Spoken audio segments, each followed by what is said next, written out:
Earlier this week, a petition calling for an independence referendum in Indonesia's West Papua province was delivered to the United Nations.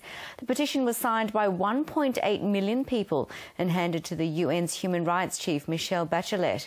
Well, Wenda is the chairman of the United Liberation Movement for West Papua. He says he hopes the UN will send a fact-finding mission to the province to substantiate allegations of human rights violations. And he joins me now from Oxford. Now, Benny, you've been fighting for this for more than 50 years. How significant are the latest developments? This fight is fighting for justice and freedom and people of West Papua 50 years. And now we are making progress from the regionally to the international fora, led by Vanuatu government and other Pacific leaders. So I'm gaining confidence. Well, the petition that was delivered to the UN, what was Michelle Bachelet's response? I think the petition is what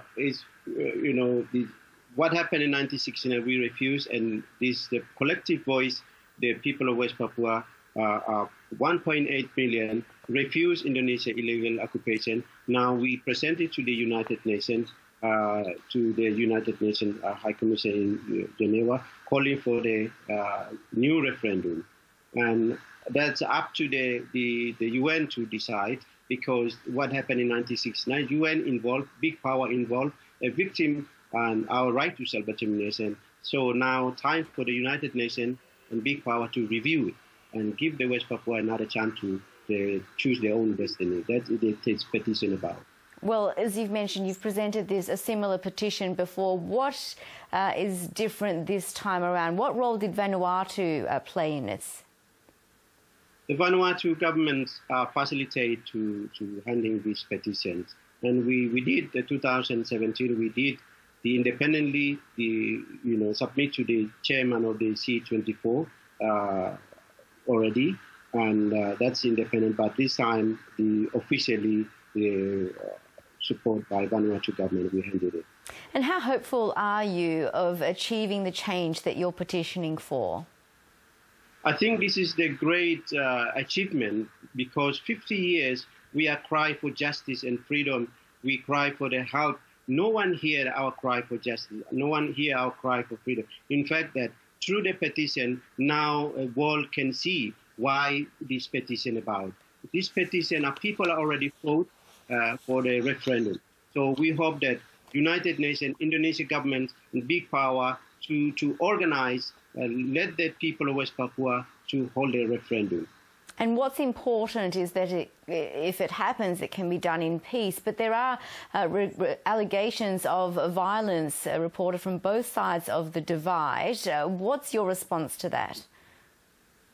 This allegation and this fighting is a root problem is what happened in 1969. Indonesia illegally occupied 1963, and that is a bloodshed at the beginning. 500,000 and more men and children has been killed. That's why my job, my obligation, United Liberation Movement obligation to end the violence through the international mechanism. That's why this petition we are delivered to end the violence.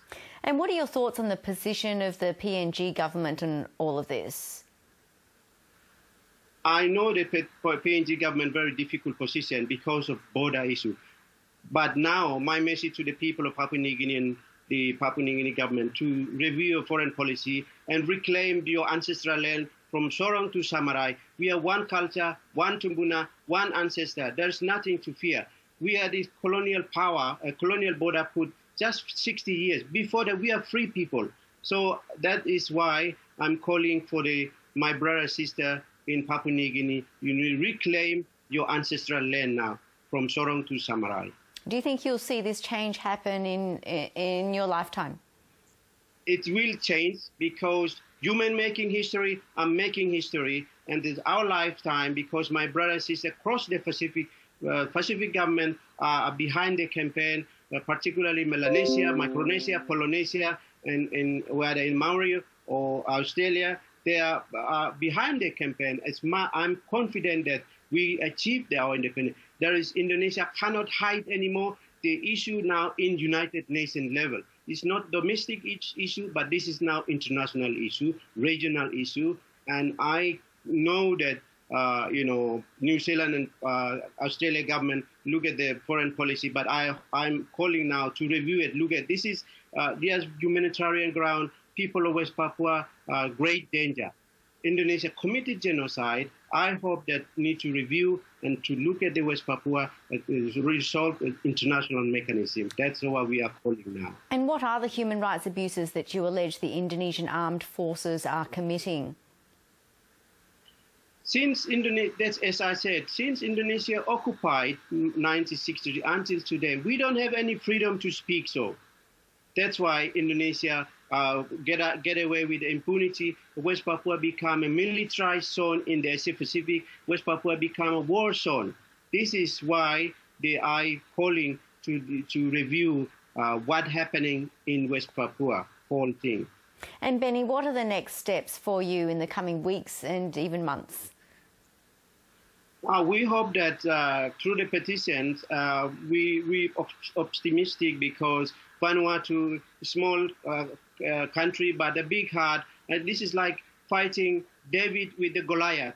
But I know the people of Vanuatu and across the Pacific are behind it. And we need to push this issue from the regional forum to the international forum to look at the situation in West Papua. And my people now hiding in the bush, women and children, no food, no water, the cold. Some of the children are born in the, in the bush. So this is the humanitarian crisis for what's happening in West Papua. Benny Wenda, thank you. We'll be watching very closely the developments out of there. We appreciate your time tonight on The World. Thank you. Thank you.